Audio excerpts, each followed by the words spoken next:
We believe that faith in God gives meaning and purpose to human life, that brotherhood of man transcends the sovereignty of nations, that economic justice can best be won by free men through free enterprise, that government should be of great treasure lies in human personality, and that so humanity is the best work of life. Mission of JCI to provide development opportunities that empowers young people to create positive change. Vision of JCI to be the leading global network of young active citizens. Thank you Rishikesh भाई। अभी आज के हमारे dynamic trainer जेसी मितेश जी छाजेड़ का introduction के लिए मैं इस ऑनलाइन प्लेटफॉर्म के ऊपर आमंत्रित करना चाहूंगा जेसी मंगेश जी राउत। मंगेश भैया। Very good evening to all of you. सभी को मेरा जय Ambe. Am I audible? Yes. हाँ मंगेश भैया आवाज आ रही है। तो आज के हमारे जो ट्रेनर है जेसी मितेश छाजेड़ सर, बहुत ही dashing dynamic provisional zone trainer है, जिनके बारे में मैंने एक चीज ऑब्जर्व की है। जब से मैंने जेसीआई ज्वाइन किया है या कोई भी जेसीआई जिसने भी ज्वाइन किया, कोई नया हो या पुराना हो, जेसीआई का कोई भी प्रोग्राम रहो, कोई भी ऑनलाइन मीटिंग रहो, इसमें जेसी मितेश छाजेड़ नाम आपको दिखता ही दिखता है। मतलब जेसीआई से आप मितेश छाजेड़ सर को अलग कर ही नहीं सकते। और एक प्यारी सी हंसी के साथ हमेशा रहते हैं, मुस्कुराते रहते हैं। जेसी मितेश छाजेड़ सर ने जेसीआई ज्वाइन किया था 2017 में जेसीआई ग्रैप सिटी नासिक से। 2018 में ये जॉइंट सेक्रेटरी बने, 2019 में ये सेक्रेटरी बने, 2020 में ये वाइस प्रेसिडेंट ऑफ ट्रेनिंग बने, 2021 में ये प्रेसिडेंट थे और 2021 में ये जोन प्रोविजनल ट्रेनर बने। उसके बाद सर का लगातार जेसीआई में बहुत ही अच्छा प्रवास जारी है। सर के सामाजिक और प्रोफेशनल जीवन की अगर हम बात करते हैं तो जेसी Mitesh Chhajed sir Jain accountancy classes चलाते हैं, वो भी 25 साल से। सर 1996 से, जहां से हर साल बोर्ड के और यूनिवर्सिटी के टॉपर्स निकलते हैं। और सर की जो ये अकाउंटेंसी क्लासेस है जस्ट डायल में लिस्टेड भी है। सर को आदर्श शिक्षक पुरस्कार मिला हुआ है बाय प्रोफेशनल टीचर एसोसिएशन की ओर से। साथ ही साथ जेसी मितेश सर को insurance icon of the year LIC के ओर से अवार्ड मिला हुआ है। सर एक मोटिवेशनल स्पीकर है, एक ट्रेनर है। सर को यूट्यूब ब्लॉगर है।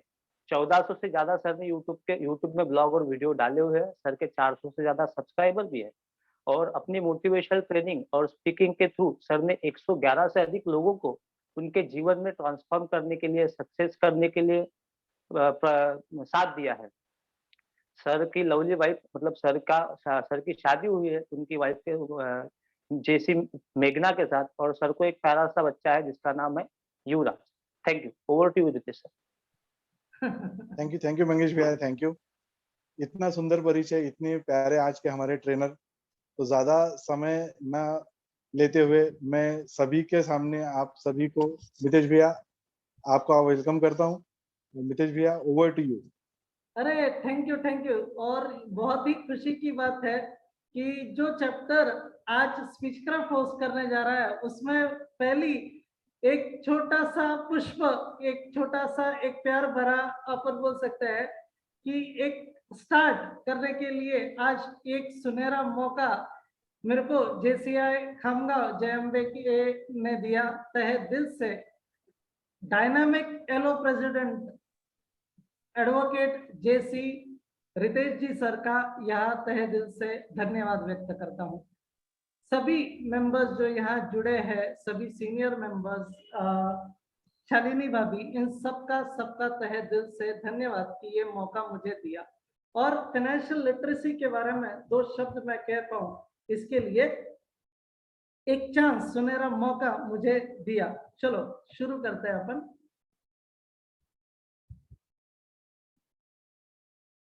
स्क्रीन शेयर हो गई सर? दिख रही है आपको? Yes sir. Okay great. Thank you. और ऑडिबल भी हो, कोई दिक्कत नहीं? जी भैया बिल्कुल। Yes sir, Audible. Thank you so much of financial literacy. ना ये बहुत ही प्यारा टॉपिक अपने प्रेसिडेंट सर ने सिलेक्ट किया है कि पैसा बहुत लोग कमा लेते हैं लेकिन पैसों को मैनेज करना थोड़ा सा मुश्किल है। अनिल अंबानी और मुकेश अंबानी की अगर जस्ट बात करें, एक छोटी सी स्टोरी कहना चाहूंगा कि मेरे दो अनमोल रतन ऐसा जो है मुकेश सर और अनिल अंबानी की जो माँ है वो कहती है कि मेरे दो अनमोल रतन, मुंह के पास कैश है यानी मुकेश और अब बेचारा नील है यानी अनिल, यानी दोनों के पास पैसे लगभग एक जैसे ही थे, दोनों की शुरुआत लगभग एक जैसे ही थी।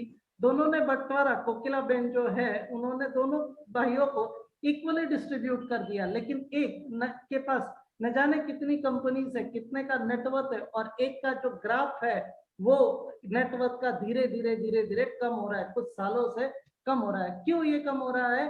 क्योंकि पैसा मैनेज करना नहीं आया। टेक्निक्स लगा के अगर कोई प्रोफेशनल कोच अगर लगा देते तो शायद ये हाल नहीं होते। तो फाइनेंशियल लिटरेसी की अगर अपन बात करें तो रितेश सर ने ये टॉपिक इसीलिए सेलेक्ट किया कि अपना जो भी खामगांव के जितने भी मेंबर्स है उनका फाइनेंशियल कैसे अच्छी तरह से मैनेज हो, इसके लिए छोटी सी कुछ बातें मैं यहाँ शेयर करना चाहूंगा। Inflation it's your hard earned income, यानी महंगाई जो है वो आपका बहुत ही कीमती पैसा जो है, जो आपने हार्ड अर्न इनकम की है वो खा लेता है। खा लेता है इसका मतलब क्या हुआ?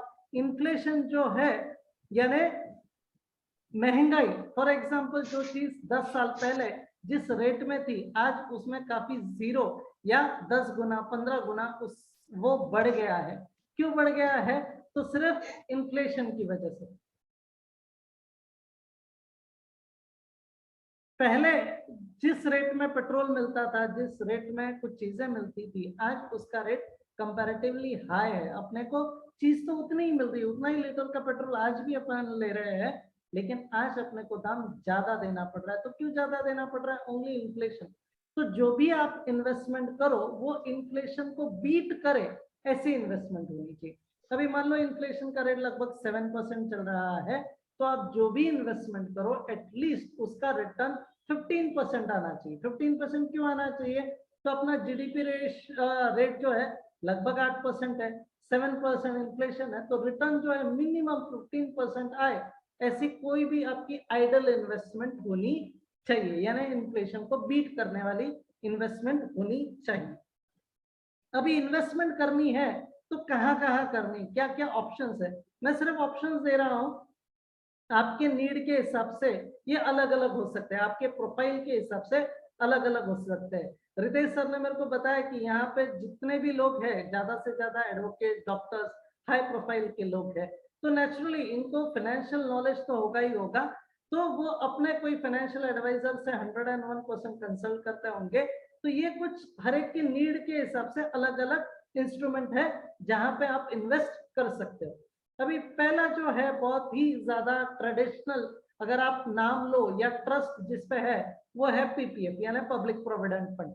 पब्लिक प्रोविडेंट फंड में 15 इयर्स का लॉक इन पीरियड है, यानी आज अगर शुरुआत करते हो तो 15 साल तक आपको पैसे निकालते नहीं आता है, लेकिन इंटरेस्ट जो है टैक्सेबल नहीं है। पहले 1.5 लाख का एक लिमिट था, अभी 3 लाख का लिमिट इसमें हो गया है। तो PPF is a good option. Last minute को टैक्स सेव करना है, कुछ ऑप्शन बचा नहीं, तो लोग पीपीएफ में पैसा डाल देते हैं 31 मार्च को और टैक्स रिबेट ले लेते हैं। टैक्स रिबेट कितना है? सेक्शन 80C करके एक है, उसमें आप अपना टैक्स बचा सकते हो। ये सेक्शन के तहत अगर मिनिमम साल की आप 1.5 लाख इन्वेस्टमेंट करते हो तो। दूसरा एफडी है, लेकिन मैं सजेस्ट नहीं करूंगा कि एफडी में इन्वेस्ट करना चाहिए, क्योंकि अभी जितने भी नेशनलाइज्ड बैंक है उनके रेट्स 5.5 के आसपास है, तो एफडीज नहीं, लेकिन कुछ ट्रेडिशनल लोग आज भी एफडीज में इन्वेस्ट करते हैं। एक है एनपीएस। अभी मान लो अगर 30% टैक्स ब्रैकेट में, 30% टैक्स ब्रैकेट का मतलब क्या होता है कि 10 लाख के ऊपर आपकी सालाना इनकम है, टैक्सेबल इनकम, यानी खर्चा खाता जाके जितना आपने अर्न किया है वो 10 लाख के ऊपर हो रहा है, तो आप 30% स्लैब में आते हो। तो लोग वो टैक्स कम करने के लिए और एनपीएस में इन्वेस्ट करते हैं, यानी नेशनल पेंशन स्कीम में इन्वेस्ट करते हैं। दूसरा आरडी, ये बहुत रेयर ऑप्शन अभी लोग यूज करते हैं, लेकिन सेविंग अकाउंट के मुकाबले इंटरेस्ट थोड़ा ज्यादा होता है। एक स्पेसिफिक अमाउंट मंथली आपके अकाउंट में से साइड में निकालनी है और एक स्पेसिफिक पीरियड के बाद 6 महीना, साल, जो भी आपका यानी टर्म है, उसके बाद आपको विद इंटरेस्ट ये पैसा मिल जाएगा। तो रियल एस्टेट ये कोविड के में थोड़ा सा सेटबैक हुआ रियल एस्टेट ये में यानी ये सेक्टर में, लेकिन आज अगर अपन देखें तो रियल एस्टेट बहुत ज्यादा बूम कर रहा है। रियल एस्टेट की वजह से बहुत ज्यादा लोगों को यानी एम्प्लॉयमेंट मिल रही है, तो real estate is a good option. बहुत से लोग अभी जैसे मुंबई में बहुत से लोग है वो नासिक में इन्वेस्ट करते हैं, यहाँ की प्रॉपर्टी वो रेंटल बेसिस पे देते थे, तो rent is their extra income. तो real estate is a good option, लेकिन इसमें लिक्विडिटी नहीं है। लेकिन अगर आपके पास सरप्लस है तो लैंड का रेट कभी भी बढ़ता है मोस्ट प्रोबेबली, अगर लोकेशन वगैरह अच्छा है तो real estate is a good option. Gold, Indian mentality ऐसी है कि अपने घर पे गोल्ड होना ही चाहिए। तो ले लो बेटा। हाँ, हेलो कोई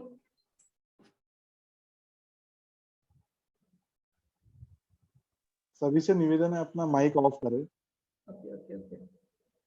गोल्ड जो है ये एक यानी इंडिया में बहुत ही ज्यादा मायने रखता है, इसीलिए हर एक के पास गोल्ड एक प्रायोरिटी होती है कि नहीं यार मेरे को गोल्ड लेना ही लेना है। तो gold is a good option, लेकिन प्रॉब्लम क्या है कि घर पे रखते हो थोड़ी सी रिस्क होती है, बैंक में रखते हो तो रेंटल का इश्यू होता है। अगर आप वैसा ही कोई रिटर्न चाहिए आपको तो आप गोल्ड ETF में इन्वेस्ट कर सकते हो। गवर्नमेंट आपको यानी 2.2 यानी 5% इंटरेस्ट भी देता है, तो ये गुड ऑप्शन है।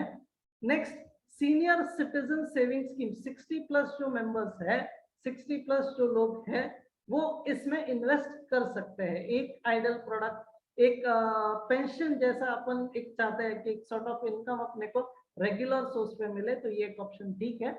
यूनिट लिंक इंश्योरेंस प्लान है, यानी दो चीजें एक साथ मिक्स है, इंश्योरेंस भी है और इन्वेस्टमेंट भी है। यानी आप जो भी 1 लाख रुपए 2 लाख रुपए इसमें इन्वेस्ट करोगे, कुछ हिस्सा आपके एज के हिसाब से लाइफ इंश्योरेंस के नाम से डिडक्ट होगा और बाकी का जो भी पैसा बचेगा वो आप यूनिट यानी इन्वेस्ट करते हो शेयर्स में वगैरह। तो ये 2-in-1 प्रोडक्ट है, लेकिन ये कंबाइन करने से अच्छा है आप टर्म इंश्योरेंस अलग से लो और इन्वेस्टमेंट अलग से करो। लेकिन जिसको नहीं मालूम वो प्लेनली यूलिप ले लेते हैं। पोस्ट ऑफिस सेविंग स्कीम बहुत रेयर है, लेकिन इंटरेस्ट अच्छा है, इसीलिए लोग आज भी प्रेफर करते हैं। और सबसे हॉट प्रोडक्ट आज का अगर है, हर एक के जबान पे सिप का नाम है, सिप यानी systematic investment plan. Mutual fund सही है, ये ऐड बहुत आपने देखी होगी। म्यूचुअल फंड 101% सही है, लेकिन उसके लिए एडवाइजर जरूरी है।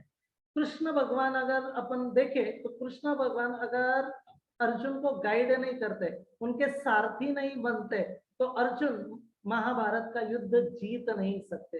जो स्ट्रैटेजी, जो बातें श्री कृष्ण भगवान ने अर्जुन से कही, वो अगर नहीं बताते तो 101% जीत नहीं थी।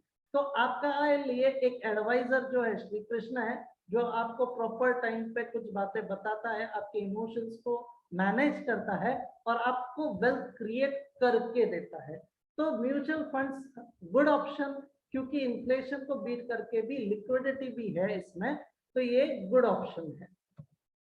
नेक्स्ट, सेविंग कब करनी चाहिए? तो एक है कि अगर आप बहुत कम एज में हो, 20, 22, 25, 24, ये एज के दरमियान हो, तो आप अगर सेव करना चाहते हो, सेविंग का भी इन्वेस्ट करता हो, तो वो बहुत अच्छी बात है। पहली बात तो सेविंग करना चाहिए। वॉरेन बफेट सर कहते हैं कि यार इनकम में से पहला सेविंग कर लो और बाद में बचा हुआ आप खर्च करो। लेकिन यूजुअल अपन क्या करते हैं, इनकम आई पहला खर्चा कर देंगे, फिर बचा हुआ सेव करेंगे, तो ये गलत है। अगर आपने ऐसा किया, इनकम माइनस आपका सेविंग, तो बहुत अच्छा रहेगा, खर्चे पे कंट्रोल रहेगा। तो अगर आप जल्दी स्टार्ट करते हो तो ये बहुत अच्छी बात है, क्योंकि कम अमाउंट से आप शुरू कर सकते हो। भले ही आपकी स्टार्टिंग में इनकम ज्यादा नहीं होती है, लेकिन फिर भी अगर आप स्टार्ट करो तो वेल्थ क्रिएशन के लिए 15-20 साल बहुत ही अच्छा पीरियड होता है। तो वेल्थ क्रिएशन के लिए आइडल पीरियड 15-20 ईयर्स है, इसीलिए थोड़ा जल्दी स्टार्ट करना चाहिए। दूसरा, रिस्क और मूवमेंट ले सकते हैं। अभी मैंने आपको बताया 65 एज के इंसान है, तो वो रिस्क नहीं ले सकते, उनको गारंटेड इनकम इमीडिएट चाहिए, वो अभी कुछ साल के लिए वेट नहीं कर सकते। तो अगर आप 20-25 साल के हो तो 100% आपके लिए रिटायरमेंट बहुत दूर की बात है। तो आप रिस्कर मूवमेंट ले सकते हो, स्मॉल कैप में इन्वेस्ट कर सकते हो, स्टार्टअप में इन्वेस्ट कर सकते हो और आपका कई गुना ज्यादा प्रॉफिट हो सकता है। आजकल अगर आपने देखा होगा पिछले 1-2 साल में अगर रिटर्न किसी कैटेगरी ऑफ म्यूचुअल फंड ने बनाए तो वो स्मॉल कैप और मिड कैप ने बनाए। लेकिन स्मॉल कैप और मिड कैप में इन्वेस्ट कौन करता है? Small cap and mid cap ये म्यूचुअल फंड की कैटेगरी है, उसमें अगर इन्वेस्ट किया तो रिटर्न काफी हाई होता है लेकिन रिस्क भी उतना ही होता है। तो consult your financial adviser. Next, आजकल के लोग टेक सेवी है, यानी मोबाइल पे ही इमीडिएटली कितना रिटर्न है, क्या है, इसमें इन्वेस्ट करना है नहीं करना है, न जाने कितने ऐप आ गए हैं। तो आज टेक्नो सेवी होने की वजह से उसके पास इमीडिएटली स्टैटिस्टिकल डाटा होता है कि ये कंपनी का प्रोफाइल क्या है, ये कंपनी ने पिछले साल कितना नेट प्रॉफिट अर्न किया है, इसमें इन्वेस्ट करना है तो क्यों करना है, न जाने कितने टिप्स उसको डेली बेसिस पे मिल जाती है। तो टेक्नो सेवी का एक फायदा है कि उसके पास अपडेटेड इंफॉर्मेशन होती है तो वो रैशनल यानी वाइज डिसीजन ले सकता है। तो ये बहुत अच्छी बात है। दूसरा, आप हेल्दी फाइनेंशियल हैबिट्स ले सकते हो। हेल्दी फाइनेंशियल हैबिट्स यानी क्या? खर्चे को कंट्रोल करना। आजकल है ना, अपन खर्चा अगर डेबिट कार्ड से नहीं हो रहा है ना, क्रेडिट कार्ड से कर लेते हैं, लेकिन इमोशनल बाइंग करते हैं। जिसकी ज्यादा जरूरत भी नहीं है वो भी बाय कर लेते हैं। अपने को आज भी नहीं समझता नीड क्या है, वांट क्या है। नीड यानी जरूरत है, वो लेनी ही पड़ेगी एट एनी कॉस्ट, लेकिन वांट तो कभी पूरी नहीं होगी। लेकिन अपन क्या करते हैं, बहुत ज्यादा इमोशनल बाइंग कर लेते हैं। तो क्रेडिट कार्ड की वजह से क्या होता है, अगर पैसा नहीं तो भी क्रेडिट कार्ड के थ्रू अपन परचेज कर लेते हैं और फिर वो 1 महीने में अगर एडजस्ट नहीं होता इंटरेस्ट ज्यादा लगता है। तो आई डोंट रेकमेंड कि आपने ज्यादा इमोशनल बाइंग करनी चाहिए, रैशनल परचेसिंग कीजिए, वो अच्छा रहेगा। दूसरा, मैंने आपको अभी बताया सीनियर सिटीजन सेविंग स्कीम, उसका फिलहाल का रेट 7.4% है। 15 लाख तक इसमें इन्वेस्ट कर सकते हो। पीपीएफ का फिलहाल रेट है 7.1%। ये भी इन्फ्लेशन को बीट नहीं करता है, लेकिन एक जिसको रिस्क नहीं चाहिए, सेफ्टी चाहिए, he can invest. Sukanya Samriddhi करके एक है जो काफी, अगर बच्ची घर पे है तो कंपलसरी सुकन्या समृद्धि योजना में इन्वेस्ट किया ही है पोस्ट ऑफिस के, उस पे फिलहाल 7.6 है। 15 साल तक का लॉक इन है, 21 साल के बाद आपको पैसे मिलते हैं। 15 साल तक आपने सेविंग करना है इसमें और 21 साल के बाद return. LIC is the best. LIC is the best सिर्फ क्यों? क्योंकि 1946 में बनी है। आज भी न जाने ICICI HDFC में किसी की बुराई नहीं कर रहा हूँ, लेकिन एक जो ट्रस्ट LIC ने बनाया है तो इसीलिए मैं चाहता हूँ, यानी मैं इसको ज्यादा प्रमोट करता हूँ। बाकी HDFC ICICI अगर देखो तो प्रीमियम उसके कम आते हैं कंपैरेटिवली। तो LIC जिंदगी के साथ भी जिंदगी के बाद भी, और LIC निकाला, it is not death insurance. बहुत लोगों को ऐसा मानना है कि यार गुजर जाने के बाद ही पैसा LIC देती है, ऐसा नहीं है।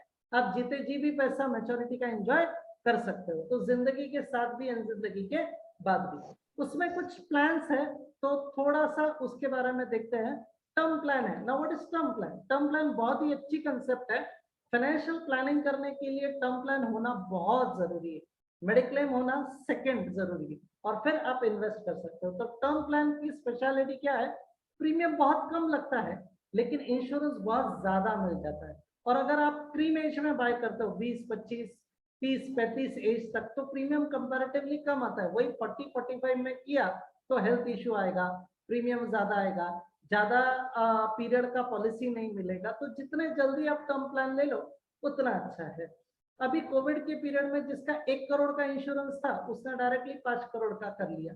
तो ये जो एक था ना माहौल, डरा हुआ, सब पैनिक हो गए थे, तो सबने अपना टर्म प्लान बड़ी अमाउंट का लेना शुरू कर दिया।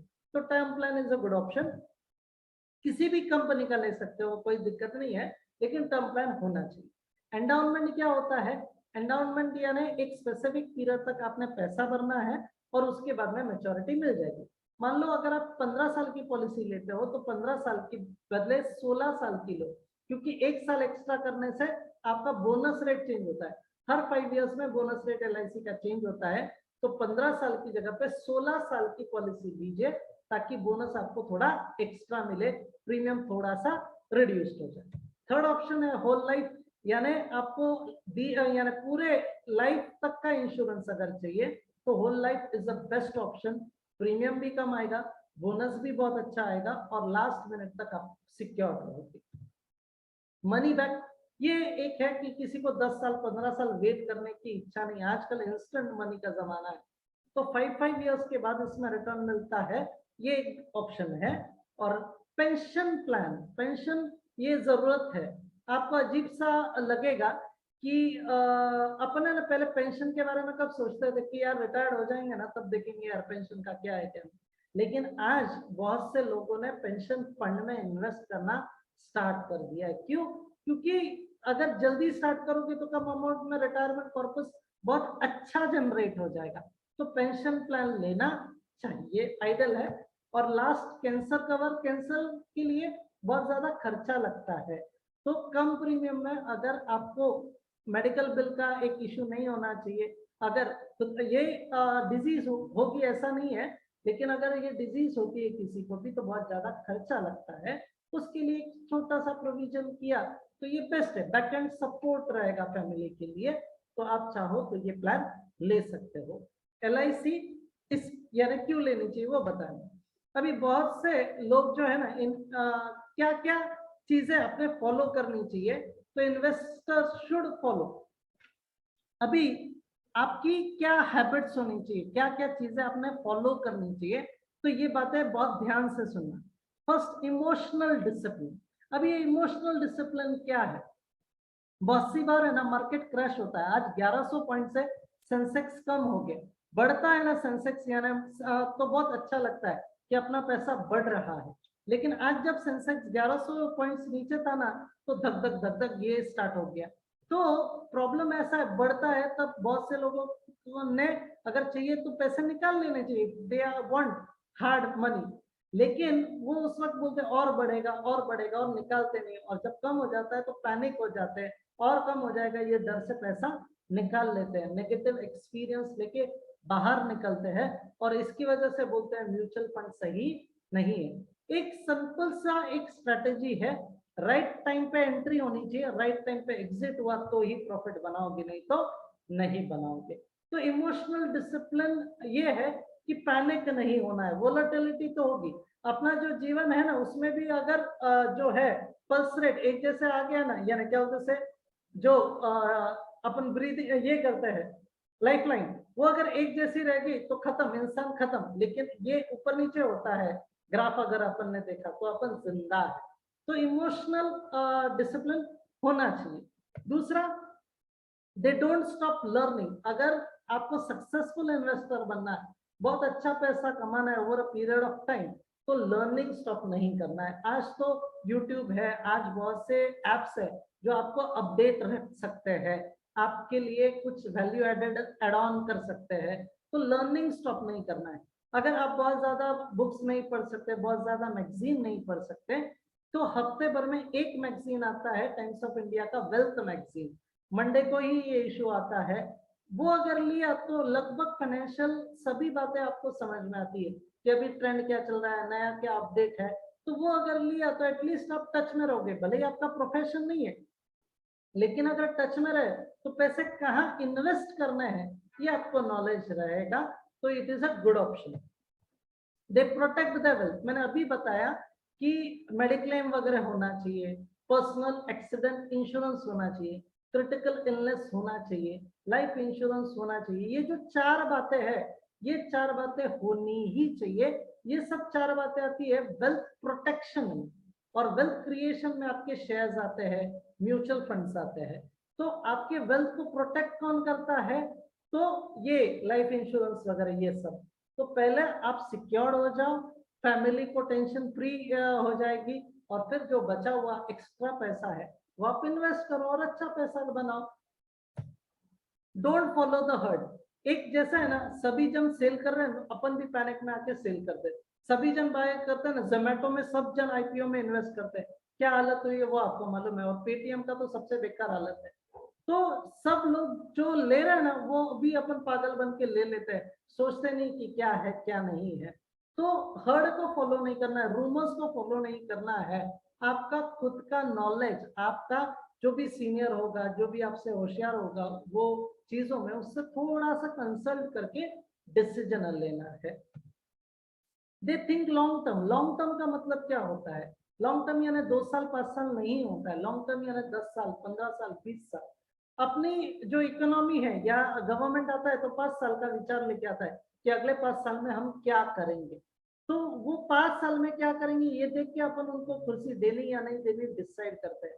तो वैसे ही एटलीस्ट 10 से 15 साल का आपका होराइजन चाहिए कि 10 साल बाद मेरी बिटिया की शादी है, 10 साल बाद मेरा बच्चा लंदन में या हार्वर्ड यूनिवर्सिटी में पढ़ने जाएगा, तो उस वक्त कितना पैसा लगेगा। आज एजुकेशन का खर्चा इतना आ रहा है, तो 10 साल बाद 15 साल बाद कितना खर्चा लगेगा। उसको इस कॉलेज में मेरे को अगर एडमिशन देना है तो कितनी प्रोविजन लगेगी, उस हिसाब से आप अपना गोल प्लान कर सकते हो, उस हिसाब से आप इन्वेस्टमेंट स्टार्ट कर सकते हो।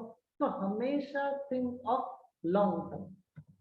दूसरा, never procrastinate. Never procrastinate, procrastinate यानी करेंगे करेंगे करेंगे, ऐसा होता है आज नहीं कल करेंगे। अभी ये जो लोग होते हैं ना, उनको अगर 25 एज में बोला ना भाई सेविंग कर, नहीं करते। 30 में बोला नहीं करते, 35 में नहीं। एक गवर्नमेंट ऑफिसर है वो 51 एज में मेरे पास आया सेविंग करने की। सेविंग की शुरुआत की, ये तो बहुत अच्छी बात है, हैट्स ऑफ। लेकिन प्रॉब्लम क्या है, 60 में रिटायर होना है, 51 में स्टार्ट करता है, मैक्सिमम 10 इयर्स में कॉर्पस कितना इकट्ठा कर पाएगा, कंपाउंडिंग का इफेक्ट कितना होगा। तो ये थोड़ा सा गड़बड़ हो जाता है कि लेट स्टार्ट करते हैं। तो प्रोकास्टिनेट मत कीजिए, जितनी अमाउंट है आपसे बन सकती है उतने से शुरुआत कीजिए। जब इनकम बढ़ जाएगी तब उसमें और इन्वेस्ट करना शुरू कीजिए, लेकिन इन्वेस्टमेंट करना पोस्टपोन मत कीजिए। They are careful about spending money. मैंने क्रेडिट कार्ड का एग्जांपल दिया। पहले पैसे देते ना तो फील होता था यार 500 जा रहा है, 1000 जा रहा है, 2000 जा रहा है। अभी कोई दिक्कत नहीं, स्विफ्ट किया तो समझ में भी नहीं आता यार अकाउंट में से कब पैसा चला गया। तो स्पेंडिंग पे कंट्रोल कीजिए, नहीं तो माल्या जैसी हालत हो जाएगी।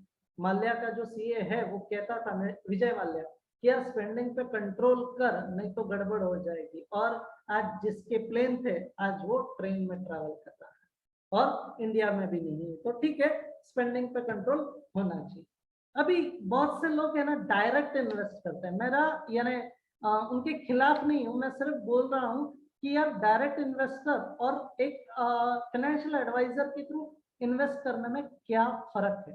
तो पहली बात, जो डायरेक्ट इन्वेस्टर होता है वो पहले एक्ट करता है, बाद में क्वेश्चन करता है। यानी पहले परचेसिंग करेगा, बाद में रिसर्च करेगा।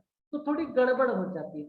पहले आप रिसर्च करो, पहले प्रोफाइल स्टडी करो, बाद में इन्वेस्ट करना या नहीं करना डिसीजन लो। लेकिन ऐसा नहीं करता है तो गड़बड़ हो जाती है। वो बोलते हैं ना, पहले जल जाता है और फिर वो डॉक्टर के पास जाता है। तो अपने हाथ पहले जलाओ मत, पहले है ना वो आपका क्या है, कैसा है प्रॉब्लम, वो थोड़ा स्टडी करो और उसके बाद में कुछ ट्राई करो। ट्राई एंड टेस्टेड किया तो फिर रिस्क नहीं रहेगी, फिर आप लॉस में नहीं जाओगे, लेकिन वो गड़बड़ हो जाती है। बहुत से, अगर आपने मनी कंट्रोल ऐप देखा तो उसमें हाई रेटेड स्कीम्स होती है, तो बहुत से लोग उसमें इन्वेस्ट कर देते हैं। लेकिन क्या मालूम उसका फ्यूचर क्या है। आज तो बहुत अच्छा रिटर्न दे रहा है, लेकिन कल दे या नहीं दे नहीं मालूम। लेकिन आप क्या करते हो, हाई रेटेड है, 5 स्टार है, 3 स्टार है, करो इन्वेस्ट, ऐसा हो जाता है। इन्वेस्ट करने की घड़ी आज क्या है, ऐप पे इमीडिएट परचेस होता है, तो विचार करने का भी नहीं है, लगा इमीडिएट बाय, ऐसा है। Taking unwanted risk. अभी अनवांटेड रिस्क का मतलब क्या है, मान लो आपने जिंदगी भर का पैसा एक बैंक में डाल दिया और वो पीपल्स कोऑपरेटिव बैंक निकली जो डूब चुकी। तो क्या हो गया, पूरे जिंदगी का पैसा हार्ड अर्न इनकम एक ही जगह पे डाला, गड़बड़ हो गया। मान लो आपने आपका बिजनेस का पैसा रियल एस्टेट में डाल दिया और रियल एस्टेट में लिक्विडिटी नहीं थी, प्रॉब्लम हो गया। तो रिस्क लीजिए, नो डाउट अबाउट इट, लेकिन कितनी रिस्क लेनी चाहिए जो आपसे मैनेज हो सके। अभी सीसीडी की अगर बात करें तो उन्होंने उनका बिजनेस का पैसा रियल एस्टेट में इन्वेस्ट करना शुरू कर दिया और फिर रेंटल भी वो पे नहीं कर पाए और अंत में वो मालिक ने सुसाइड कर ली। तो कितनी रिस्क लेनी है वो थोड़ा सोच के, अपनी इनकम कितनी है, अपन कितना रिस्क बेयर कर सकते हैं, उसके बाद में सोचना है। दूसरा, ऑलवेज कंफ्यूज, क्या लूं क्या बेचूं, कब लूं कब बेचूं, क्योंकि कोई गाइड करने वाला नहीं होता है, गड़बड़ होती। नो कॉन्क्रीट प्लान यानी इन्वेस्ट करते हैं तो गोल बेस्ड इन्वेस्टमेंट नहीं होती कि जब तक मेरे बच्चे का एजुकेशन की डेट नहीं आती है तब तक मैं पैसा नहीं निकालूंगा। वो क्या करता है, थोड़ा पैसा अच्छा दिखा निकाल लेता है, और जब वो गोल आता है बच्चे का, एजुकेशन आता है, तब शायद उसके पास फंड्स नहीं रहते और एजुकेशन लोन लेना पड़ता है। तो कॉन्क्रीट प्लान नहीं है। दूसरा, पैनिक अबाउट वोलेटिलिटी यानी अप एंड डाउन जो मार्केट हो रहा है, पैनिक हो जा रहा है। बीच में कोविड में बहुत ज्यादा माइनस हो गया था, 30,000 29,000 तक मार्केट आ गया था, तो पैनिक हो जाते हैं कि आप पैसा हमेशा माइनस हो रहा है, तो उसमें तो एक्स्ट्रा बाय करना चाहिए एवरेजिंग करने के लिए, लेकिन डर जाते हैं और फिर वहीं स्टॉप कर देते, ब्रेकअप कर देते। तो ये थोड़ा सा इशू हो सकता है।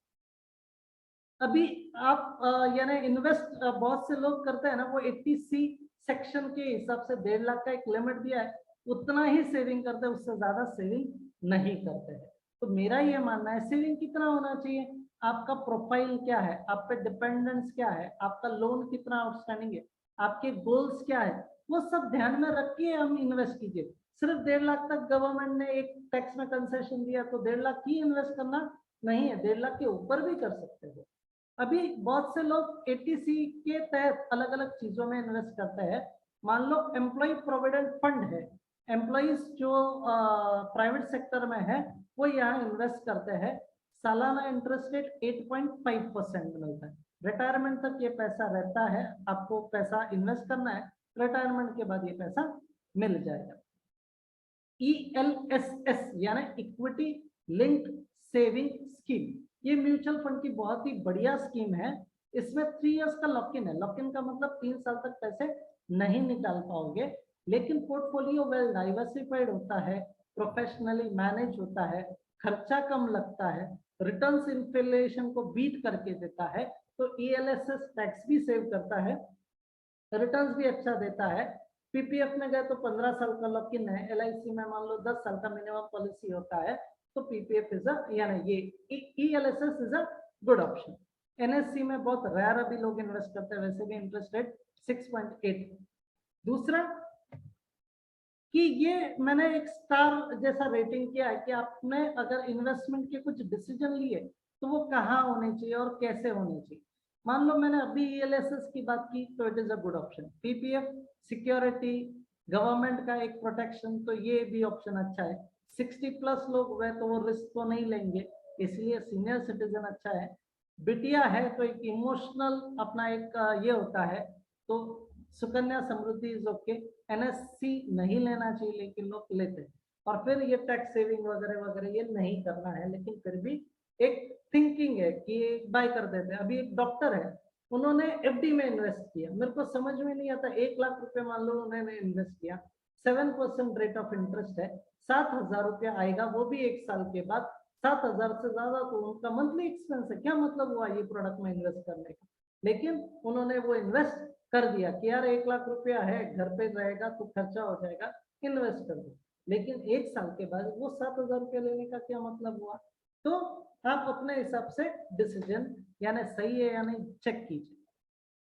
7 स्टेप्स कि आपने इन्वेस्टमेंट करनी है तो क्या बातें चेक करनी, क्या बातें ध्यान में रखनी। First thing, investing takes time, so use the right funds. Investing एक दिन में नहीं होता है। अभी आप हुसैन बोल्ट की अगर बात करें तो ओवरनाइट सक्सेस नहीं हुआ, 20 साल उसे लगे, तब कई 113 मिली सेकेंड्स में 115 बिलियन US डॉलर उसने कमाए over period of time, that is 20 years। सिर्फ रिग्रेस, सिर्फ भागता रहा, बारिश भी थी तो भी भाग रहा था, धूप भी थी तो भी भाग रहा था, और 20 साल की मेहनत थी, तो ओवरनाइट ये 20 साल के बाद उसको इतना ज्यादा पैसा मिला।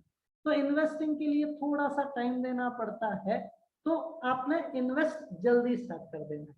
दूसरा, एस्टैब्लिश इन्वेस्टमेंट गोल। अगर मैं पैसा सेव कर रहा हूँ, इन्वेस्ट कर रहा हूँ, तो what is the purpose, clear रखो, यानी फिर आप वो पीरियड तक बने रहोगे, निकालोगे नहीं।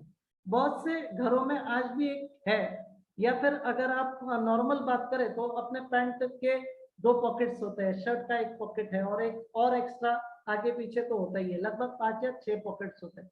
तो पैसा अपन एक जगह पे नहीं रखते हैं, ऐसे 4 या 5 जगह पे रखते हैं कि एक जगह चोरी भी हो गया तो यार दूसरा या तीसरे जगह से पैसा आ जाएगा तो गड़बड़ नहीं होगा, अपन प्रॉब्लम में नहीं आएंगे। तो यही है कि आपका जो भी पैसा है ना वो वेल डाइवर्सिफाइड होना चाहिए। कुछ हिस्सा रियल एस्टेट में, कुछ हिस्सा मान लो पोस्ट, कुछ LIC, कुछ म्यूचुअल, कुछ स्टॉक्स, कुछ और आपका गोल्ड ऑप्शन हो सकता है, कमोडिटी में बहुत अच्छा ये ऑप्शन है। तो आपका जो इन्वेस्टमेंट है वो अलग अलग जगह पे होना चाहिए, यानी डाइवर्सिफाइड होना चाहिए। सभी एक ही जगह पे रही तो गड़बड़ हो जाएगी, तो वेल डाइवर्सिफाइड होना चाहिए। और इन्वेस्टमेंट करते वक्त गोल रखिए। पहला गोल क्या, चाइल्ड एजुकेशन। दूसरा गोल क्या, चाइल्ड मैरिज। तीसरा गोल क्या, रिटायरमेंट। चौथा गोल आप रख सकते हो यार घूमने जाना है, या अगले 6 महीने में बाइक लेनी है या कार लेनी है, जो भी, तो वो गोल रखिए। इन्वेस्टमेंट प्लान बनाइए कि यार कितना पैसा मैंने सेव करना है, कितने पीरियड के लिए।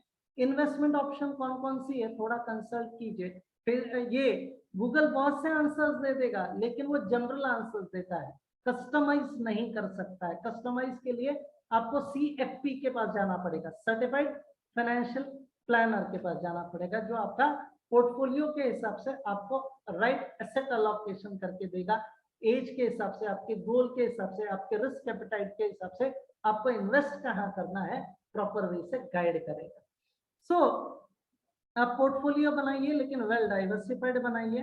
Keep I on your investment. आपका पैसों पे नजर होना चाहिए, पैसा आपके लिए काम कर रहा है या आप पैसों के लिए काम कर रहे हैं, थोड़ा सा देखिए। पैसे को अगर आप काम पे लगा रहे हैं तो बहुत अच्छा पैसा बढ़ेगा भी, तो वो देखिए और मॉनिटर कीजिए कि ये मेरी इन्वेस्टमेंट गलत तो नहीं है, जितना मेरे को रिटर्न चाहिए था उतना मिल रहा है या नहीं, मैं बहुत ज्यादा खर्चा तो नहीं कर रहा हूँ। थोड़ा ट्रैक रिकॉर्ड कीजिए कि आपकी इन्वेस्टमेंट्स कहाँ है, जितना रिटर्न देना चाहिए दिया या नहीं दिया। और मार्केट साइकिल से डिस्ट्रैक्ट नहीं होना है, क्योंकि करेक्शन तो टेम्पररी है लेकिन ग्रोथ परमानेंट है। और इंडिया की ग्रोथ स्टोरी बहुत बहुत अच्छी है। 3 ट्रिलियन पे अपन पहुंच गए हैं और 5 ट्रिलियन पे जल्दी ही पहुंचने वाले हैं। तो करेक्शन तो होगा लेकिन वो टेम्पररी है। फॉरेनर्स आएंगे, पैसा डालेंगे, जब उनको चांदी लगती है और पैनिक हो जाएंगे तो निकाल लेंगे। लेकिन एक बात है कि इंडिया पहले भी ग्रोथ था, आज भी ग्रोथ है। कितना भी प्रॉब्लम आया, कितना भी यानी बाढ़ आई, भूकंप आया, आज भी इंसान सेव कर रहा है। आज भी कितनी भी मुसीबतें आई कोविड जैसी, लेकिन फिर भी फेस कर रहा है। तो ग्रोथ इंडिया में 101% होने वाली। बहुत से लोग इंडिया छोड़ के बाहर गए और आपको अभी पता चला होगा कि यूक्रेन से बहुत से लोग फिर से इंडिया आ गए। तो India is the best, don't worry. अभी और क्या बातें ध्यान में रख सकते हो, तो मैंने अभी बताया कि जल्दी स्टार्ट करना है, गोल्स के हिसाब से रहना है, रियलिस्टिक एक्सपेक्टेशन रखो। रियलिस्टिक का मतलब क्या है, जो अचीव कर सको। अभी आप चाहते हो कि मेरे इन्वेस्टमेंट किया तो 15 से नहीं, मेरे को 20%, 25%, 30% रिटर्न चाहिए, तो मिल भी सकता है लेकिन बहुत ज्यादा रिस्क उठानी पड़ेगी। तो आप गोल्स रखिए, लेकिन जो पूरे हो सकते हैं ऐसे ही गोल रखिए। दूसरा, रेगुलरली इन्वेस्ट कीजिए लेकिन थोड़ा थोड़ा बढ़ाते जाइए, स्टेप अप करके एक है, या जैसे आपका इनकम बढ़ता है थोड़ा सा एक्स्ट्रा सेविंग करना स्टार्ट करना है। और पैसिव इनकम अर्न करना है। What is passive income? Passive income यानी आपने एक पौधा लगा दिया है, इस स्टाइल से लगाए कि हर वक्त आपको फल ही दे। तो थोड़ा सा आप जो भी बिजनेस यानी चला रहे हो वो तो एक बढ़िया सोर्स ऑफ इनकम है, सवाल ही नहीं है, लेकिन आपने और कोई मल्टीपल सोर्स ऑफ इनकम करके रखना है, ताकि अगर एक सोर्स बंद हो जाए ना तो बाकी के 4 सोर्सेज से पैसा आता रहे, आपका खर्चा बिंदास चलता रहे। तो पैसिव इनकम के लिए आप प्रयास जरूर कीजिए। बहुत सी ऐसी चीजें जिससे पैसिव इनकम जनरेट हो सकता है। किताब लिखी, रॉयल्टी मिल जाएगी। प्रॉपर्टी में इन्वेस्ट किया, रेंटल मिल जाएगा। तो ऐसा कुछ तो भी इनकम सोर्स आप 100% ढूंढिए। आपको अजीब सा लगेगा, एक डॉक्टर है और वो डॉक्टर के सिर्फ 36 बिजनेस है। 36, हाउ इज इट पॉसिबल? एक ओपीडी करते करते तो वो दिन चला जाता है, 36 बिजनेस कैसे हो सकते हैं? यस, उसने क्या किया, तो जितने भी अलग अलग लोग हैं जो उस फील्ड के चैंपियन है, मान लो रियल एस्टेट में ये चैंपियन है, होटल इंडस्ट्री में ये चैंपियन है, या फिर क्रिकेट से रिलेटेड कोई चीजें बेचता है, स्पोर्ट्स से रिलेटेड तो ये एक्सपर्ट है, ऐसे जो भी उस फील्ड के एक्सपर्ट्स है ना, उसके बिजनेस में उसने इनडायरेक्टली पार्टनरशिप करना स्टार्ट कर दिया। तो जो भी प्रॉफिट वो फर्म कमाता है उसमें से 10%, 5%, 15%, 20% उसको आता है। तो एट अ टाइम उसको 36 बिजनेस का अपडेट भी रहता है। 36 बिजनेस में हमें हर बिजनेस में स्लो डाउन एक साथ नहीं आएगा, हर बिजनेस में मंदी एक साथ नहीं आएगी, हर बिजनेस में तेजी एक साथ नहीं आएगी। तो कितना भी उतार चढ़ाव हो उसका तो पैसा बुक ही हो जाता है। तो आप ऐसा कुछ भी कर सकते हो, लेकिन थोड़ा रिसर्च करके, थोड़ा सा रिस्क देके इन्वेस्ट करना है, एकदम नहीं करना है। मिस्टेक से सीख सकते हो। अभी ये कुछ बातें हैं कि अगर आप इन्वेस्ट करना चाहते हो तो क्या क्या बातों का ध्यान रखिए। पहले तो मैंने कितना पैसा डाला और इसके बदले में मेरे को कितना पैसा मिला, एक सिंपल कैलकुलेशन, मैं कितना दे रहा हूँ, मेरे को कितना मिल रहा है, that is return on investment, कितने पीरियड में मिला। तो ROI ऐसा पूछते जाइए। जब भी कोई आपके पास इन्वेस्टमेंट प्रपोजल लेके आए तो उसको पूछिए या उससे पता करने का प्रयास कीजिए ROI कितना है, रिस्क कितनी है। आप म्यूचुअल फंड्स में इन्वेस्ट करते हो तो उसमें रिस्क का एक बैरोमीटर होता है कि लो रिस्क है, हाई है, बहुत हाई है। तो वो रिस्क कितनी है वो देखिए, तो आपको पता चल जाएगा कि आपका पैसा कितने रिस्क इन्वेस्टमेंट में डाल रहे हो। इन्वेस्टमेंट पीरियड कितना है, 5 साल, 10 साल, 15 साल, वो भी चेक कीजिए। दूसरा, इमीडिएट पैसा मिलेगा। अभी बहुतों ने रियल एस्टेट में बहुत मल्टीपल परचेज किया। बिग बाजार की अगर बात करें तो बहुत से लोग ऑनलाइन में शिफ्ट हो रहे थे और इन्होंने फिजिकल ज्यादा से ज्यादा चीजें लेना स्टार्ट किया, यानी अच्छे लोकेशन पे कुछ फर्म्स को एक्वायर करना स्टार्ट कर दिया। यानी उनको ऐसा लगता था कि ऑनलाइन से अच्छा ऑफलाइन ही लोग परचेज करना ठीक समझते हैं, ऑफलाइन में ही सेल होगा, और उन्होंने वो करना स्टार्ट किया। ऑनलाइन में भी वो एंटर किए, लेकिन उनको जितना सक्सेस चाहिए वो नहीं मिला, इसीलिए बंद कर दिया था। लेकिन कोविड की वजह से ऐसा हुआ, सबने ऑनलाइन परचेज किया और आज फ्यूचर ग्रुप दी एंड लगभग हो गया। तो लिक्विडिटी आपके बिजनेस में कितनी है वो भी आप चेक कीजिए। टैक्सेशन रेट कितना है, short term capital gain, long term capital gain कितना है, 10% है, 20% है, चेक कीजिए। अभी 1 लाख रुपए तक भी प्रॉफिट अगर म्यूचुअल फंड में अगर आप अर्न करते हो तो दिक्कत नहीं है। तो वो टैक्सेशन का इश्यू क्या है वो भी आप चेक कर लीजिए, कितना शॉर्ट टर्म लगेगा, कितना लॉन्ग टर्म लगेगा। इन्फ्लेशन रेट, मैंने कहा महंगाई का rate, volatility up and down, और उसके बाद में बजट, बजट कितना है, इन्वेस्ट कितना कर रहे हैं। बजट हमेशा इनकम अर्न किया है ना तो उसमें से क्या कितना सेव और कितना खर्चा, थोड़ा सा एक एनालिसिस करना है। अपने पास कैश फ्लो कितना है वो चेक करते रहना है और उस कैश फ्लो के हिसाब से इन्वेस्ट करना है। ये कुछ बातें मैंने बताई कि 4 बातें होनी चाहिए वेल्थ प्रोटेक्ट करने के लिए और वेल्थ क्रिएट करने के लिए म्यूचुअल फंड्स एंड स्टॉक्स सही। अभी म्यूचुअल फंड्स की अलग अलग कैटेगरीज है। क्या कैटेगरी है, तो एक लार्ज कैप है। लार्ज कैप यानी पहले 100 वेल सेटल स्टेबल कंपनी, जैसे आप रिलायंस ले सकते हो मुकेश का, या फिर टाटा ले सकते हो, इन्फोसिस ले सकते हो। तो well settle stable company, HDFC bank ले सकते हो। ये लार्ज कैप है, पहले 100 कंपनी। फिर मिड कैप 101 से लेकर 250, ये जो है वो मिड कैप में आती है। तो मिड कैप ग्रोइंग कंपनीज है, आज इतना नाम नहीं है। ओला उबर कुछ साल पहले नहीं था, लेकिन आज सबको मालूम है, तो दे आर ग्रोइंग कंपनीज, तो mid cap is a good option. फिर स्मॉल कैप 251 से लेकर 500 तक जो यानी जो इंडस्ट्रीज है, जो कंपनीज है, वो स्मॉल कैप में। स्मॉल कैप रिस्की है, लेकिन 10-15 साल का होराइजन है तो रिटर्न बना के देख देगी।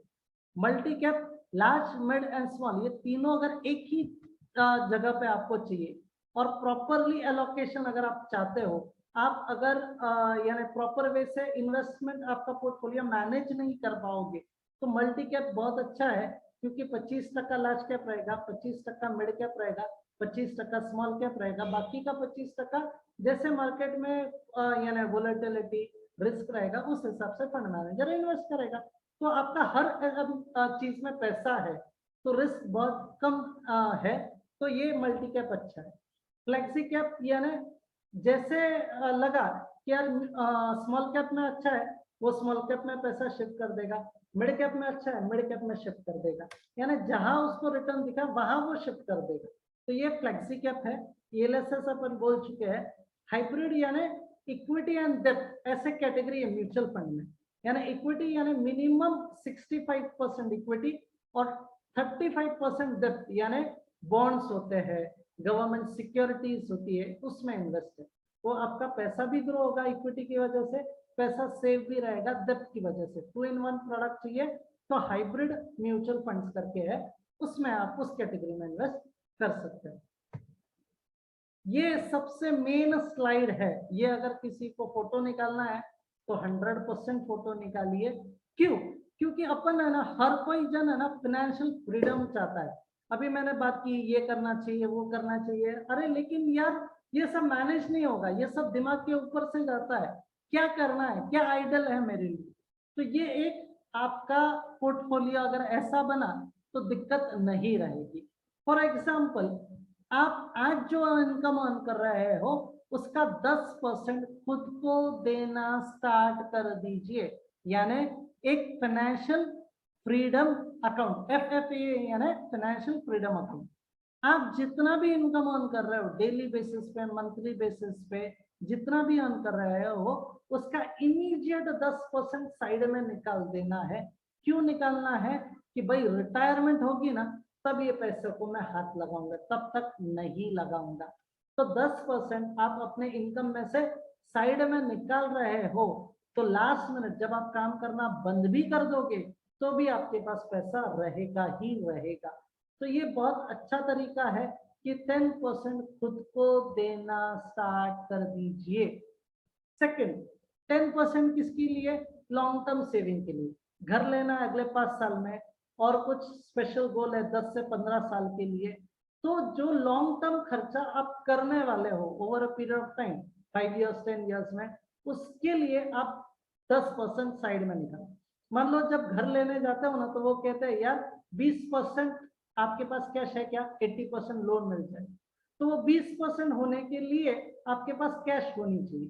तो बेस्ट वे, जब भी आप इनकम अर्न करो 10% आपके ये गोल के लिए साइड में रखो, तो जब आप घर लेने जाओगे तो आपके पास सफिशिएंट 20% रहेगा, उस लेवल का घर आप परचेज कर पाओगे। तो ये 10%। 5% किसके लिए? कॉन्टिन्यूसी। मैंने आपको लाइफ इंश्योरेंस बताया, क्रिटिकल इलनेस बताया, पर्सनल एक्सीडेंट बताया, फिर ये मेडिक्लेम है। ये चारों बातों के लिए मैक्स टू मैक्स आपके इनकम का 5% जाना चाहिए ये चारों चीजों में, उससे ज्यादा नहीं। अगला 50% नेसेसिटी, फूड क्लोथिंग शेल्टर जो भी है आपका वांट पे जो आपको खर्चा करना है, मैक्सिमम 50%। 15% एजुकेशन एंड अपग्रेडेशन के लिए। जो भी अभी आप विचार करो, आप जो भी खर्चा करते हो ना ये लेवल पे खर्चा करते हो, यानी सर के यहाँ से सर पे नहीं खर्चा करते, यानी नॉलेज लेने के लिए खर्चा नहीं करते, सिर्फ अच्छा खाना अच्छा पहनना इसके लिए इन्वेस्ट करते हैं। तो मेरी इच्छा ऐसी है कि 15% आप एजुकेशन पे खर्चा कीजिए, कोई अच्छा ट्रेनिंग सेशन है उसको आप अटेंड कीजिए, उसके लिए पैसा खर्च कीजिए। सोनू शर्मा, आपका विवेक बिंद्रा, ऐसे बहुत से लोग हैं जो कुछ पोटेंशियल लेके आए हैं। तो मैं ये नहीं चाहता कि आप इनके पास ही जाओ, मैं सिर्फ चाहता हूँ कि आप जहां से भी अपग्रेड हो सको, ऐसे कोई भी पेड कोर्स है उस पे आप खर्चा करो। आपकी इनकम ऑटो यानी आपका बिजनेस ऑटो पायलट मोड पे कैसे चलेगा, उसके लिए कुछ लोगों को हायर करो, कुछ लोगों को मेंटर बनाओ, उनके लिए जो चार्जेस लगते हैं पे करो। लेकिन यार ऐसी कोई सिस्टम बनाओ कि आप नहीं भी हो तो बिजनेस बहुत अच्छी तरह से चल पाएगा। तो 15% एजुकेशन के लिए खर्चा करना है, 5% किसके लिए? फन एंड एंटरटेनमेंट के लिए। और बचा हुआ जो 5% है फन एंड एंटरटेनमेंट, आप यानी बाहर घूमने जाते हो वगैरह इसके लिए सब, या फिर कभी वीकेंड पे आप जाते हो तो 5% खर्चा कर दो। और 5% डोनेशन। जितने भी बड़े लोग हैं, आप इन्फोसिस ले लो, विप्रो ग्रुप ले लो, ये 5% हमेशा डोनेट करते हैं। टाटा का तो कोई लिमिट ही नहीं है, 33% नहीं तो 66% डोनेशन में जाता है इनकम का आज भी। तो उनकी बराबरी तो पॉसिबल ही नहीं है। एक इंसान ने 1200 करोड़ रुपया खर्चा किया सिर्फ अपने यहाँ एक जैसे ऑक्सफोर्ड यूनिवर्सिटी है फॉरेन कंट्रीज में, तो अपने यहाँ एक यूनिवर्सिटी बने, इसके लिए 1200 करोड़ का डोनेशन दिया। तो डोनेशन आपका कितना होना चाहिए? इनकम का 5%। लास्ट कुछ सीरीज पे अपन आ गए हैं ना। अभी बहुत से लोग है ना यार, शेयर्स बहुत अच्छा है, आज ट्रैक करते हैं, बहुत अच्छा इजी हो गया है, चलो शेयर्स में इन्वेस्ट कर लेते हैं। तो अभी आपको शेयर्स में इन्वेस्ट करना है तो बहुत अच्छी बात है, लेकिन जब शेयर्स में इन्वेस्ट करना है तो क्या क्या बातों का ध्यान रखना है, ये कुछ बातें मैंने आपसे शेयर की। पहली बात, जो भी कंपनी में आप इन्वेस्ट कर रहे हो उसका प्रोफाइल स्ट्रॉन्ग है क्या? अगले 5-10 साल तक वो सस्टेन कर पाएगा क्या, या कोविड की वजह से खत्म हो जाएगा? ऐसा कोई आ गया हम इमीडिएट चेंज की जिसकी वजह से खत्म, प्रोडक्ट खत्म हो गया क्योंकि चेंज नहीं हुआ। तो आप ये देखो कि जो भी वो बिजनेस कर रहा है उसमें पोटेंशियल है क्या। अभी जैसे पेट्रोल कंपनीज की जगह पे इलेक्ट्रिक व्हीकल्स की कुछ फैक्ट्रीज कंपनीज होगी, उसमें इन्वेस्ट किया तो कंपैरेटिवली ज्यादा रिटर्न मिलेगा। तो आप ये देखो कि उस कंपनी का फंडामेंटल स्ट्रॉन्ग है क्या, वो कंपनी का ग्रोथ होने वाला है क्या। सिर्फ बैलेंस शीट ही मत स्टडी करो, उसका प्रॉफिट मार्जिन ही मत देखो, उसके बाहर भी उसका मैनेजमेंट कैसा है, उसका डिसीजन कैसे लिया जाता है, प्रोमोटर का उसमें स्टेक है या नहीं है, ये भी देखिए।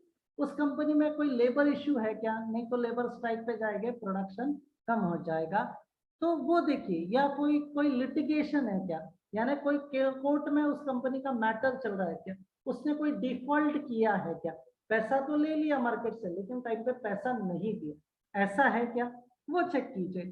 सिर्फ समरी ऑफ अकाउंट्स मत चेक कीजिए कि यार इसका कितना एसेट है। सत्यम का एग्जांपल अगर लो तो उसने प्रॉफिट क्या किया था, बहुत ज्यादा बढ़ा दिया था और आपका पैसा लॉस्ट हो गया। तो वो सिर्फ बैलेंस शीट नहीं देखना है यार। आप इन्वेस्ट करते हो, आप बिटिया की शादी करते हो तो सिर्फ फोटो देख के शादी कर दोगे क्या उस लड़के की, उससे बात नहीं करोगे क्या, उससे मिलोगे नहीं क्या, उसका चाल चलन, उसकी बातें उससे शेयर नहीं करोगे क्या, कुछ क्वेश्चन नहीं पूछोगे क्या? 100% तब पे आप वाइज डिसीजन ले पाओगे। तो आपका हार्ड अर्न इनकम आप किसी भी कंपनी में इन्वेस्ट कर रहे हो तो यार उसका पोटेंशियल क्या है, उसका ग्रोथ क्या है, वो तो चेक करना चाहिए। उसके बाद में रूमर्स पे बिलीव नहीं करना है। एक ही सेक्टर, अभी कुछ लोग सिर्फ रियल एस्टेट में ही डालेंगे, कुछ लोग सिर्फ बैंक में ही डालेंगे, कुछ लोग सिर्फ फार्मा में ही डालेंगे, कुछ और केमिकल्स में डालेंगे, ट्रांसपोर्टेशन में डालेंगे। तो ये अलग अलग सेक्टर है, लेकिन पूरा पैसा एक ही सेक्टर में नहीं डालना है, भले ही आपका कितना भी फेवरेट सेक्टर क्यों ना, लेकिन डाइवर्सिफाइड होना चाहिए। इन्वेस्टमेंट कितनी होनी चाहिए, कौन से एज में कितनी होनी चाहिए, थोड़ा सा एक ग्राफ है कि अगर मान लो आपकी 30 एज है, ड्रीम एज 30 है, तो 30% डेप्थ में होना चाहिए। डेप्थ का मतलब एफडीज, सेविंग यानी सेफ्टी, और 70% रिस्क इन्वेस्टमेंट में कीजिए, शेयर्स लीजिए, म्यूचुअल फंड्स लीजिए, और कोई कैटेगरी है उसमें आप कर सकते। अगर आपकी 50 साल की उम्र है तो 50% डेप्थ और 50% आपका यानी रिस्क में रहना चाहिए। तो जितनी आपकी एज है ना उतना सेफ्टी में रहो, बाकी का रिस्क में रहने दो, ऐसा है। अगर 80 की एज है तो वैसा आप बना सकोगे 100 में ना, आइडल 100, ताकि कैलकुलेशन इजी हो जाए, इसीलिए मैंने लिया। दूसरा, आप हमेशा आपकी इकोनॉमी पे फोकस करो। मैंने कहा इंडिया बहुत ज्यादा लेवल पे ग्रो करेगा, तो वो इकोनॉमी पे फोकस कीजिए। फिर आपका पोर्टफोलियो है ना, बैलेंस कीजिए कि इक्विटी बहुत ज्यादा हो गया या डेब्ट बहुत ज्यादा हो गया, थोड़ा सा बैलेंस करना जरूरी है। जो भी लोन लिया है ना तो पहले जल्द से जल्द है ना वो रीपे करने का प्रयास कीजिए, क्योंकि स्टार्टिंग में इंटरेस्ट बहुत ज्यादा होता है, प्रिंसिपल कम माइनस होता है। तो आप जल्द से जल्द वो लोन कैसे निल करो उसके ऊपर आपका ध्यान होना चाहिए। एक छोटी सी स्लाइड है कि 25 साल में इन्वेस्ट करते हो, 10,000 रुपया महीने का इन्वेस्टमेंट करते हो, तो 25 में इन्वेस्ट करते हो और 60 में आप रिटायर्ड होने वाले हो, तो 35 साल आपके पास है इन्वेस्टमेंट करने की। 10,000 रुपया महीने का इन्वेस्टमेंट करना, साल का कितना होता है, 1,20,000। 35 साल का कितना हो जाएगा, 35 साल का 42 लाख रुपीज, 35 लाख रुपीज। तो ये जो भी अमाउंट होगी उसका कितना हुआ, 6.49 करोड़ ये रिटर्न हुआ। तो आप देखो कि 35 साल में बहुत अच्छा पैसा जम गया, लेकिन वही इंसान प्रोक्रास्टिनेशन करता है। 35 में अगर यानी स्टार्ट करता है तो 60 में ही रिटायर्ड होगा, 25 साल ही बने, 1,20,000 सालाना है, 25 साल का 30 लाख रुपीस हुआ, और कितना रिटर्न बना 1.89, और वही 45 में स्टार्ट करता है, 60 में रिटायर्ड है, 15 साल ही बचे, 18 लाख रुपए इन्वेस्ट करेगा और 50 लाख ही कमाएगा। तो बेस्ट क्या है, पहले वाला, इसीलिए मैंने बोला जल्दी स्टार्ट करना। रितेश सर आपका नंबर आ गया, कोई क्वेश्चन एंड आंसर्स कितने भी यानी जो भी पार्टिसिपेंट्स के रहेंगे, I will be happy to answer. Session अभी लगभग दी एंड है, कोई भी सवाल हो प्लीज प्लीज क्वेश्चन कीजिए, अनम्यूट कीजिए या फिर चैट बॉक्स में आप बोल सकते हो, जैसे आपको लगे। तो मेरा खुद का एक क्वेश्चन है। रेज किया मंगेश सर ने। मंगेश सर हाँ हेलो सर, आवाज आ रही है? Yes sir. सर जो आपने पीपीएफ में टैक्स रिबेट बताया वो 1.5 लाख रुपए तक या 3 लाख रुपए तक है सर? 3 लाख नया सर्कुलर आया सर आपका आवाज नहीं आया सर। 1 लाख पहले था लेकिन अभी 3 लाख। हाँ, मतलब अभी 3 लाख तक अगर मैं पीपीएफ में इन्वेस्ट करता हूँ तो मैं टैक्स रिबेट के लिए एलिजिबल रहूंगा? अभी पीपीएफ में ऐसा लिमिट उन्होंने वैसा किया है फिलहाल, अपना केटीसी का 1.5 लाख ही है। अच्छा, मैक्सिमम 1.5 लाख पर इंडिविजुअल अभी 3 लाख तक कर सकते हैं। Sorry to disturb you sir, sorry to disturb you, बाकी लोग अपना माइक बंद कर देंगे प्लीज, बाकी लोग अपना माइक बंद कर देंगे। Mangesh sir let me hello हाँ सर बोलिए बोलिए सर, बोलिए सर। 1.5 लाख का सेक्शन 1.5 लाख का ही आपको बेनिफिट देगा। मैं पहले ऐसा okay okay sir, 1.5 lakh invest कर सकते हो, तो अभी 3 लाख कर सकते हो। Okay sir, okay, thank you sir.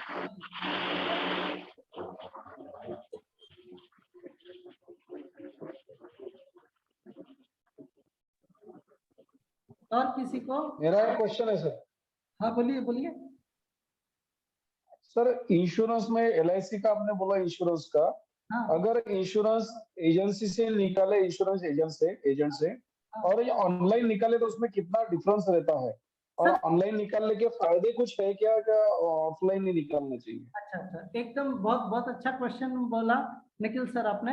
एक ये देखो कैसा है कि ऑनलाइन लेते हैं तो कमीशन एजेंट को जो कमीशन मिलता है वो आपका बच जाता है, तो इसीलिए वो कम रेट में आपको वो इंश्योरेंस मिल जाता है, यानी कमीशन एजेंट का जो भी कमीशन है वो देना नहीं पड़ता है कंपनी को, इसीलिए वही प्रोडक्ट उसका रेशियो डिवाइड होता है ना सर, एजेंट को होता है, उसका रेशियो डिवाइड होता है ना, एजेंट को सबको, इस सारे के जो कमीशन होते हैं वो बच जाते हैं ना अपने। हाँ तो मैंने वही बोला ना सर कि वो आपका खर्चा बच जाता है, इसीलिए आप ऑनलाइन लेते हो तो आपको कम चार्ज लगता है। वो बात एकदम क्लियर बताई मैंने अभी, क्लियर मैंने जो बातें बताई वो क्लियर हो गई क्या?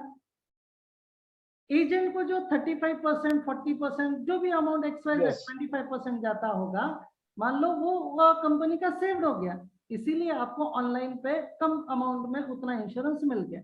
ये बात बहुत अच्छी है कि आपके 2 पैसे सेव हो गए। लेकिन एजेंट का रोल क्या है, मैं सिर्फ आपको क्लियर करता हूँ। एजेंट सबसे मेन थिंग आपको राइट प्रोडक्ट सेलेक्ट करने में मदद करता है, पहली बात। दूसरी बात, आपको लूपहोल्स भी बताता है, और तीसरी बात यानी वो प्रोडक्ट जो आप ले रहे हो उसमें कुछ प्लस होगा कुछ माइनस होगा जो आप शायद ना देख पाओ, वो आपको बता देगा। लेकिन तीसरी और सबसे मेन बात जो है वो कि जब क्लेम आएगा तब प्रॉब्लम हो जाएगा। अभी बहुत से लोग क्लेम जब करने जाते हैं ना तो कंपनी चक्कर लगवाती है, ऐसा नहीं बोलता कि हर एक कंपनी लगाती है, मैं ऐसा नहीं बोल रहा हूँ, मैं सिर्फ ये बोल रहा हूँ एजेंट अगर रहा तो क्लेम के लिए वो फॉलोअप लेगा और क्लेम जल्दी प्रोसेस करने के लिए देखेगा। अभी ऑनलाइन आप पॉलिसी बाजार वगैरह से ले लेते हैं, लेकिन जिस इंसान ने आपको कन्विंस किया 20 साल बाद 25 साल बाद वो इंसान उस खुशी पे रहेगा क्या? नहीं। तो आपने लिया, उसके टर्म्स एंड कंडीशन उसने जो ओरली बताए वही बेसिस पे आपने हाथ रखी, तो शायद वो प्रोडक्ट आपके लिए सही है नहीं पता। 2 पैसे जरूर बच गए, लेकिन शायद आपको प्रोडक्ट्स अच्छे मिले नहीं मिले नहीं मिले। तो मेरा ये सुझाव है, जस्ट एक है कि आप एजेंट के थ्रू लो तो एक ट्रस्टवर्दी है, आप उसको कभी भी यानी फायर कर सकते हो, कभी भी क्वेश्चन कर सकते हो, तो इट इज बेटर कि गो। नहीं तो फिर सिर्फ पैसे ही बचाने हैं, रीजनेबल ही चाहिए, तो आप ऑनलाइन ले सकते हो। Okay, thank you sir. ठीक है, ओके ओके। और कोई सवाल?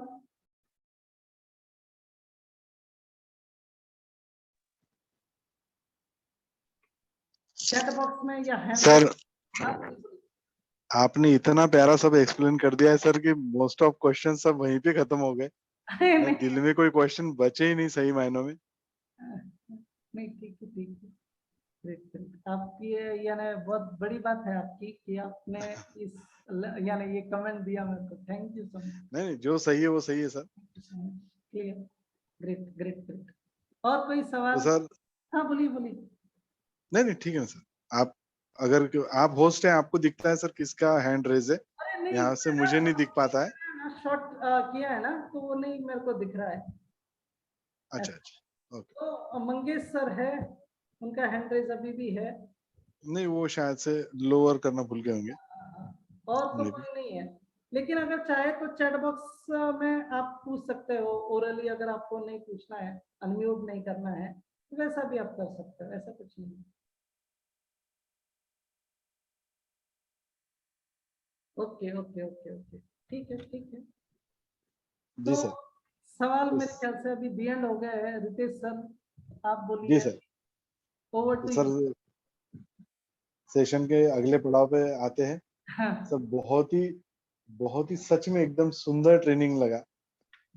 दिख रहा है कि आपने कितनी मेहनत ली है। इतना टेक्निकल नॉलेज, इतना यानी स्लाइड्स में जगह नहीं थी, इतना भर भर के स्लाइड्स बिल्कुल था, और फिर भी आपने उसको इतने सहज तरीके से हर चीज एक सिंगल वर्ड ऐसा नहीं कि जिसको आपने प्रॉपरली एलैबोरेट नहीं किया, हर चीज को डिस्क्रिप्टिव वे में आपने समझाया। तो सर मैं प्रिविलेज लेता हूँ वोट ऑफ थैंक्स का। मैं आपको तहे दिल से थैंक यू कहता हूँ सर। और हमारे जोन 13 का भी मैं थैंकफुल हूँ कि उन्होंने इतना अच्छा हमारे को, यानी मैं तो पहले भी कह चुका हूँ आपको कि ये provisional word only for the sake of, यानी वो बस उसके एक स्पेयर है, अदरवाइज ये इसकी जरूरत ही नहीं है। मैं दिल से थैंक यू बोलना चाहूंगा भगत सिंह सर को कि भगत सिंह सर ने ज्वाइन किया। मैं दिल से थैंक यू बोलना चाहूंगा शालिनी भाभी को कि शालिनी भाभी ने भी ज्वाइन थे। और सर सच में बहुत ही पावरफुल ऐसा ट्रेनिंग सेशन हुआ, और बहुत अच्छा लगा कि आपने जो एज वाइज ये हर चीज को जो डिफाइन किया, एज वाइज कैसा रिस्क टेकिंग होना चाहिए, एज वाइज किस तरीके से हमने इन्वेस्ट करना चाहिए। और सबसे अच्छा यानी मुझे जो बड़ा काम का लगा, वो जो आपने आखिरी में 100% को जो डिवाइड करके दिया कि 50% नेसेसिटीज को दो, 10% इसको दो, 5% डोनेशन दो। बड़ा अच्छा लगा सर ये। यानी कहीं ना कहीं एक सटीकता, एक स्पेसिफिकेशन आता है कि हमारे पास में अगर पैसा कितना आ रहा है और हमने उसको किस तरीके से, अदरवाइज ये हम कभी रेशियो प्रोपोर्शन डिसाइड ही नहीं करते, और बस जैसे जो सामने आ रहा है वैसे वैसा वो एक्सपेंसेस एंड सब चलते रहता है। तो दिल से थैंक यू सर। आपने बहुत प्यारा और एकदम हेवी ऐसा टेक्निकल सेशन दिया। बहुत मेहनत ली आपने इस सेशन के लिए, वो यानी दिख रहा है, ये बताने की जरूरत नहीं, दिख रहा है। So thank you sir. मैं तहे दिल से आपका थैंक यू करता हूँ, और आज का ये ट्रेनिंग सेशन यहीं पे समाप्त हुआ ऐसा घोषित करता हूँ। Thank you sir. Thank you so much. Thank you sir.